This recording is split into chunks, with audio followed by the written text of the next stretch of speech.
You're listening to Now I've Heard Everything, interviews from the 80s, 90s, and 2000s with voices from the past.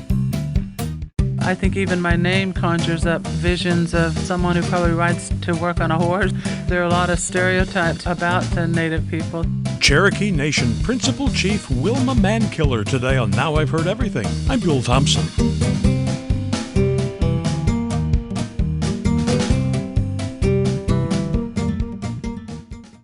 Wilma Mankiller's journey into leadership of the Cherokee Nation wasn't something she'd planned. She started as an advocate for rural development in her community and gradually rose through the ranks. Then, in the 1980s, Mankiller was the first woman elected principal chief of the Cherokee Nation. Her story, as she recounts in this 1993 interview, is a story not just of her personal resilience, but also a testament to the strength of Native American communities. So here now, from 1993, Wilma Mankiller. Well, I think there's such a vacuum of accurate information about Native people in the general culture that the opportunity arose to do a book. Actually, I was asked to do a straight autobiography, and since I don't view myself outside the context of my community and my tribe and history, I wanted to do this kind of book, part autobiography, part history, and also give the reader a glimpse into traditional tribal practices. And so the time was just right. I had a publisher, St. Martin's, who had an interest in doing a history. My editor is a historian, and so it just worked out very, very well. It is sadly inappropriate that we know so little about the Native American peoples. That's correct.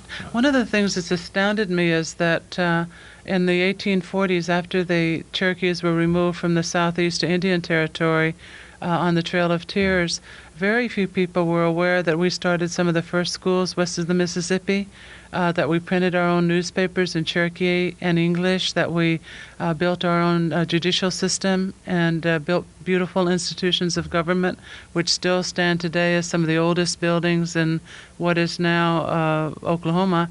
And so people are stunned when they find out that we did that in the 1840s. It's a shock to people because they just don't know that much about Native people. I am shocked and stunned to find people who assume that the Cherokee have always been in Oklahoma. That's that they correct. have no memory. Trail of Tears, what's that? Right, And what a tragic thing that is. It is. It was actually one of the darkest pages, I believe, in American history and certainly in Cherokee history. But made all the darker by the fact we don't remember it. That's exactly right. That's exactly right. And one of the things that I did in the book is I included a map that shows the reader the route of the Trail of Tears so that they can sort of conceptualize what a removal by foot across several states in 1838 and 1839 might have looked like. It'd be like somebody telling everybody who lives within the sovereign state of Maryland, folks, we're going to take you all out to Kansas. That's right. And That's right. You don't have any choice. You have to go. That's exactly Let's pack right. up your stuff. We're going now. That's exactly right. And being removed by U.S. Army federal troops and having your property confiscated and that sort of thing. So that's not a long, long time ago in American history. It was a little more than 150 years ago.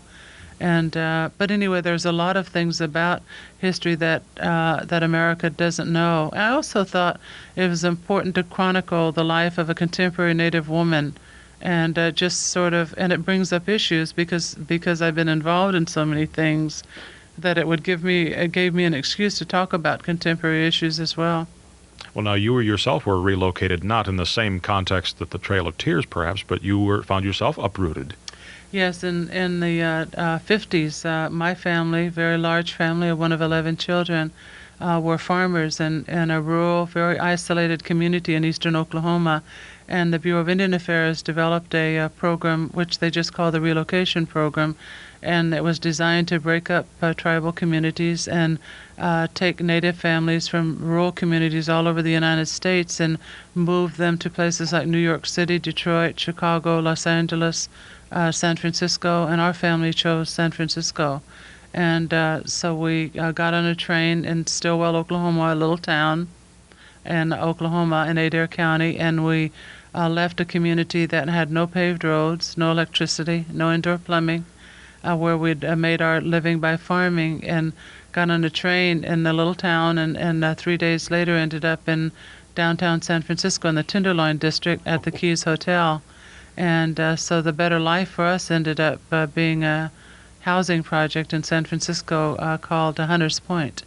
And so anyway, that's just an example of another failed federal policy, and that continuing welter of policies that over the last 150 years that have been designed to break us up as a people. And we do better when we stick together, I think. However, if there was one benefit to come out of that, your political activism was born in California, was it not? Absolutely, absolutely. I think that the kind of exposure and awareness I got to Native issues nationally, and specifically California Native issues, was just invaluable to me. And also, that was a very political time in the Bay Area. In the late 60s and the early 70s, there was a big free speech movement going on at UC Berkeley. The music had changed. Middle-class young people from all over the United States were coming to the Bay Area, to the Haight-Ashbury, and who were challenging the lives that their parents had lived. Civil rights movement was going on. Women's movement was going on. And right in the middle of that, a group of students from UC Berkeley and San Francisco State decided to occupy Alcatraz Island. And citing a provision in an old treaty that said unused federal land should revert back to Native people.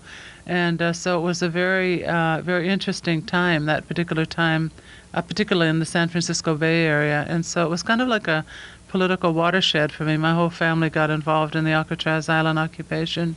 It is also another sad commentary on us that we don't pay much attention to Native American affairs until you take over Alcatraz, or until Wounded Knee, or some other uprising. Yeah, well, it's true. We're a very small part of the population. We're probably 0.5% of the population in the United States. We don't make big political contributions to candidates, and so to get any attention from either the presidents or the United States Congress, we have to get the attention of people who will do things just because they're the right thing to do, not because we have immense political power or wield immense political power. How did you first decide that you wanted to be active in the leadership of the Cherokee? You know, I actually never made a conscious decision to do that. I just happened to, I liked doing what I was doing, and I liked doing rural development with my own people, and I'm kind of a workaholic. And so I continued to move up in the organization, and then our former chief, developed systemic cancer in 1982. And while he was out receiving chemotherapy, or when he was in the office, he was always very sick, and he would ask me to do things that were outside my job. Then I was head of the community development department, which I'd founded. And so he, when he recovered and decided to run for chief in 1983, asked if I would run as deputy chief. And so that's how I got into the political side of the tribe. And he resigned in 1985. He took a job under the Reagan administration as the head of the BIA, and I moved up to his position. And then in 1987, I ran for chief on my own and won, and then again in 1991 and won there as well. Did you not feel like you were really chief until you'd won on your own? Absolutely. I felt totally, I guess, I don't know how to describe it. I felt like I didn't have a mandate after he resigned. I had his counsel, his staff.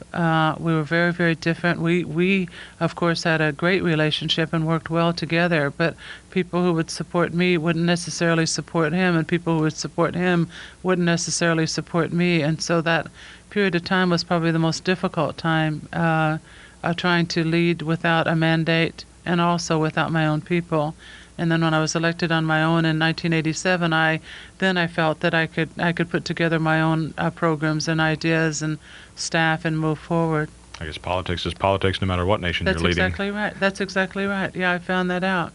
And I found out in talking to women who are serving in elective positions, whether they're in national government or state government or tribal government, there are a lot of similar kinds of experiences. You know, Margaret Thatcher says in her new book that many men that she worked with in politics suffered from the same problems that they attributed to women: vanity and an inability to make tough decisions. That's exactly right. That's exactly right. In fact, I think this isn't my unscientific observation.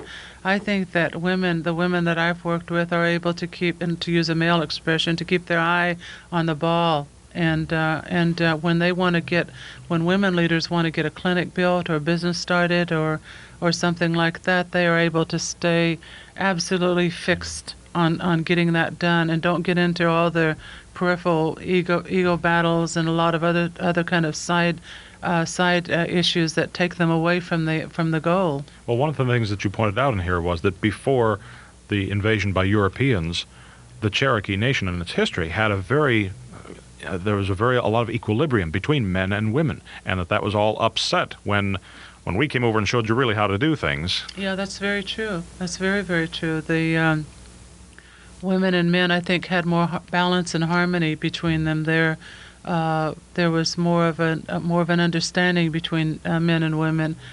We traced our ancestry, the clans, through women.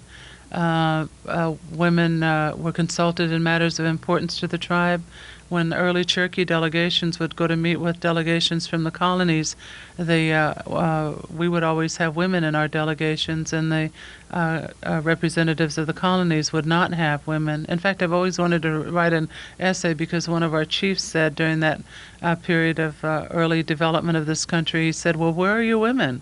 And I've always wanted to do an essay and title it and call it "Where Are Your Women?"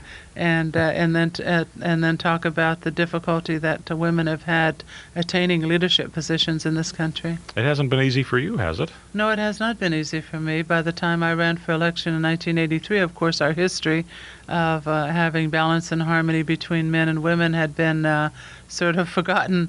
And and I had my own people questioning whether women should be in leadership roles. So it was difficult. I would say the first 4 years from 83 to 87 were the most difficult. And then after I won an election on my own, a very difficult election, then things became much easier between 87 and 91. And then I was elected overwhelmingly in 1991. So I think people now either disagree with me or agree with me based on issues, not on gender.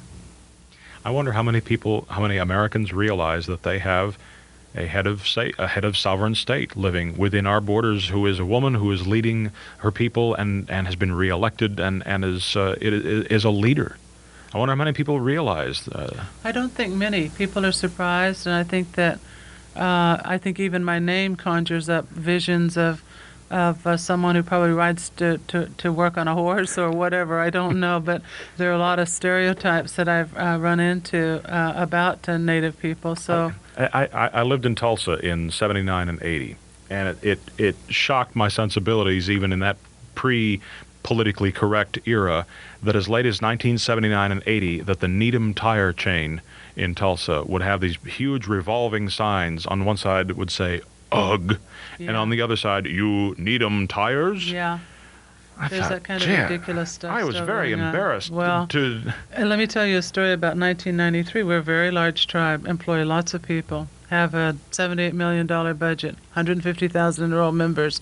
I went to a foundation in Tulsa, 80 miles away from our home, and I went to talk with this foundation about perhaps funding a Cherokee archives, which would be available to not only Native people, but to scholars who are studying Cherokee history and that sort of thing. And so they had never even heard of the Cherokee Heritage Center.